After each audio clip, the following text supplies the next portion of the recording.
Shalom, halo semua, perkenalkan kami dari kelompok Mentari Iman.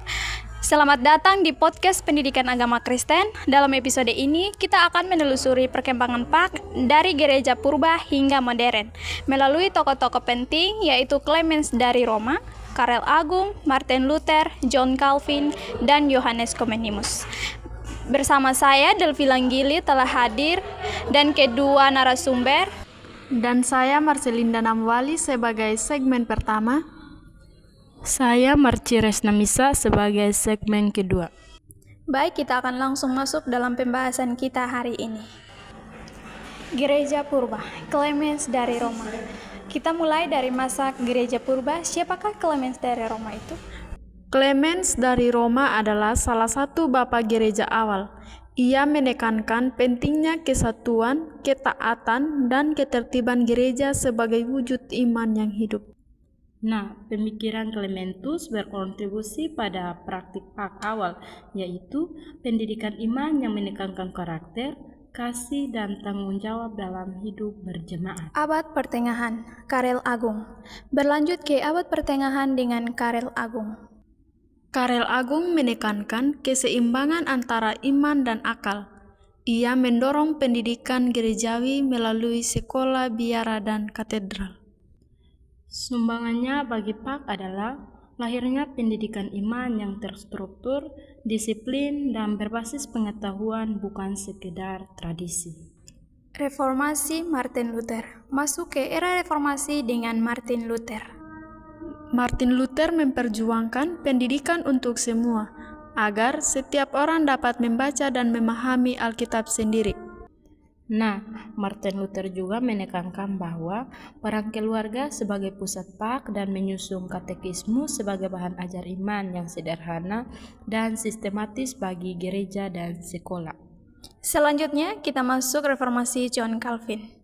John Calvin menekankan pendidikan Alkitab yang sistematis dan mendalam, serta disiplin dan pembentukan karakter. Melalui Akademi Jenewa, John Calvin juga memberikan pengaruh besar pada kurikulum PAK yang terstruktur, berpusat pada Alkitab dan membentuk etika Kristen.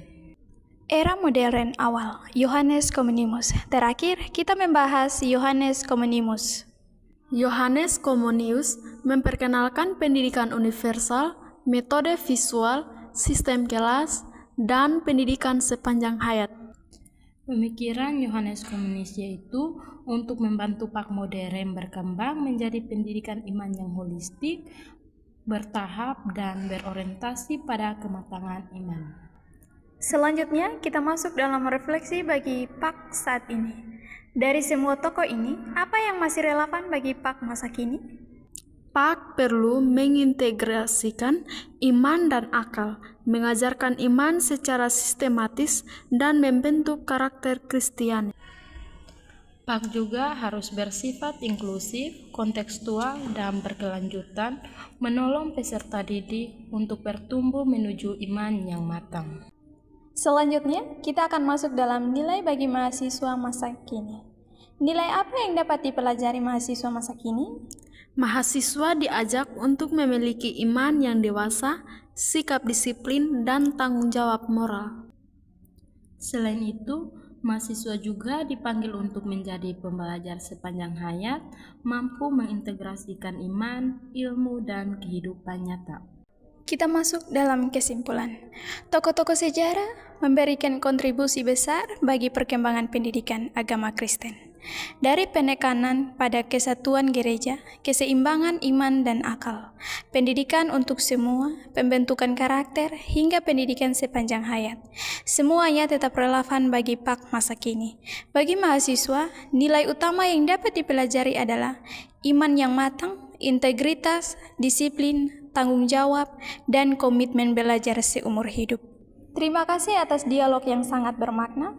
Kiranya podcast ini menolong kita memahami akar PAK dan menghidupinya secara relevan di masa kini. Sampai jumpa di episode berikutnya. Belajar dari sejarah bukan sekedar mengenang masa lalu, tetapi menolong kita membangun iman yang dewasa untuk masa depan. Pendidikan iman bukan hanya tentang apa yang kita ketahui, tetapi tentang siapa yang sedang kita bentuk dalam Kristus. Kiranya iman, akal, dan karakter terus bertumbuh seiring berjalannya belajar kita sebagai mahasiswa dan pelayan Tuhan. Sejarah mengajar kita bahwa iman yang kuat lahir dari pendidikan yang setia, reflektif, dan bertanggung jawab. Teruslah belajar, bertumbuh, dan melayani, sebab iman yang hidup selalu berakar menuju kedewasaan. Terima kasih.